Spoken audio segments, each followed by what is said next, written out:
दोस्तों, हम बात कर रहे हैं महारथी कर्ण, जिसे कई नामों से संबोधित किया गया है, जैसे अंगराज कर्ण, सूतपुत्र कर्ण, राधे कर्ण, दानवीर कर्ण और सूर्यपुत्र कर्ण, जो वास्तव में सूर्य देव का पुत्र था, किंतु वह स्वयं भी नहीं जानता था। अंगराज कर्ण, जिनका जन्म एक सूत के घर में हुआ, जिसके पास जन्म से ही कवच और कुंडल थे, जो उसे एक तरह से अमर करते थे।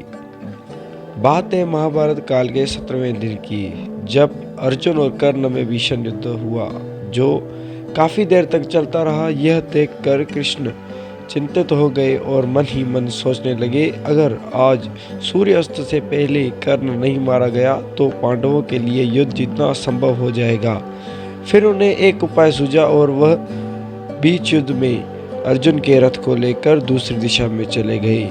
यह देख अर्जुन ने कृष्ण से कहा, प्रभु, युद्ध में पीठ दिखाने वाले को कायर कहते हैं, कृपया करके मेरे रथ को युद्ध में ले जाएं।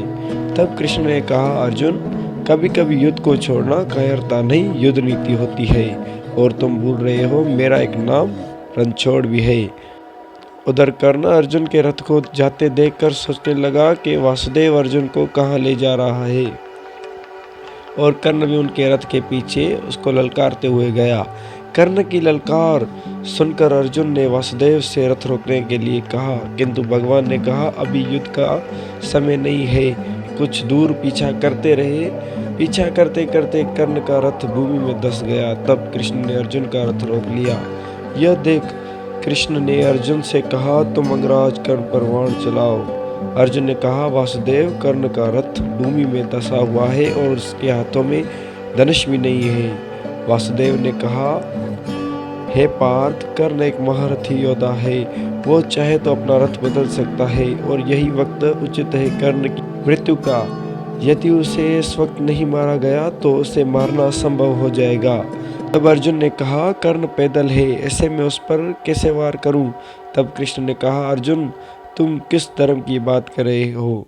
क्या कर्ण ने अभिमन्यु पर वार करते हुए धर्म के बारे में सोचा था? क्या भीष्म पितामह ने उस वक्त नियम बनाए थे जब भरी सभा में कर्ण ने द्रौपदी को वेश्या बोला था? हे पार्थ, कर्ण अधर्म का भागीदार है, इसलिए उसे सजा मिलनी चाहिए। हे पार्थ, धर्म की बात छोड़ो और कर्ण पर अंजनी अस्त्र से प्रहार करो। तब श्री कृष्ण की बातें सुनकर अर्जुन ने अंजनी अस्त्र से प्रहार किया, जो कर्ण की गर्दन में जा लगा। अर्जुन के उस अस्त्र से कर्ण मृत्यु के निकट पहुंच गया। उसके बाद भगवान कृष्ण के मन में कर्ण की दानवीरता की परीक्षा लेने का विचार आया। तब कृष्ण और अर्जुन ब्राह्मण का रूप धारण कर कर्ण के पास गए और उनसे कहने लगे, हे अंगराज, मैंने आपकी दानवीरता के बहुत गुणगान सुने हैं। मैं आपसे दान मांगने आया हूँ। मेरी पुत्री का विवाह है, मैं अपनी पुत्री को स्वर्ण देने में असमर्थ हूँ। कृपया मेरी दुविधा का निवारण कर मुझे दान दें। यह सुनकर दानवीर कर्ण ब्राह्मण से बोले, हे ब्राह्मण देव, मैं मृत्यु के निकट हूँ और इस समय मेरे पास आपको देने के लिए कुछ भी नहीं है। इसके बाद ब्राह्मण ने कहा, हे अंगराज, आपके पास अब भी ऐसा कुछ है जो आप दान कर सकते हैं। यह सुनकर कर्ण समझ गया कि यह ब्राह्मण साधारण पुरुष नहीं है, बल्कि कोई देव है। तब असमंजस में पड़ते हुए कर्ण ब्राह्मण से पूछने लगे, ब्राह्मण देव, मेरे पास वो क्या है जिससे मैं आपकी सहायता कर सकता हूँ? जिससे ब्राह्मण बोले, आपके सोने के दांत। तब कर्ण ने बिना सोचे अपने पास पड़े पत्थर को उठाकर अपने दांत पर मारा और उससे उखाड़कर ब्राह्मण को देने लगे। उस पर ब्राह्मण कहने लगे, दान तो पवित्र लिया जाता है, मैं इसे कैसे स्वीकार करूं? तब कर्ण अपने बाण को उठाकर माता गंगा का आह्वान किया। माँ गंगा की सहायता से उस सोने के दांत को पवित्र करके उस ब्राह्मण को दे दिया। तब कर्ण ने उन ब्राह्मण से अनुरोध किया, हे देव, मुझे अपने वास्तविक रूप का दर्शन दीजिए, मैं आपका दर्शन करना चाहता हूँ।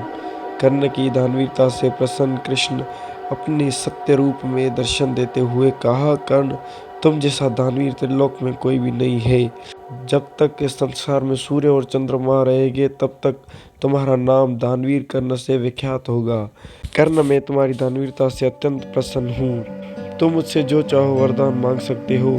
तब इस पर कर्ण ने कहा, प्रभु, मैं अगले जन्म में आपके राज्य में जन्म लेना चाहता हूँ, और दूसरा, मेरा जन्म एक कुंवारी माता द्वारा हुआ था, तो मैं चाहता हूँ कि मेरा अंतिम संस्कार भी कुंवारी भूमि अर्थात ऐसी भूमि जहाँ कभी भी अधर्म ना हुआ हो।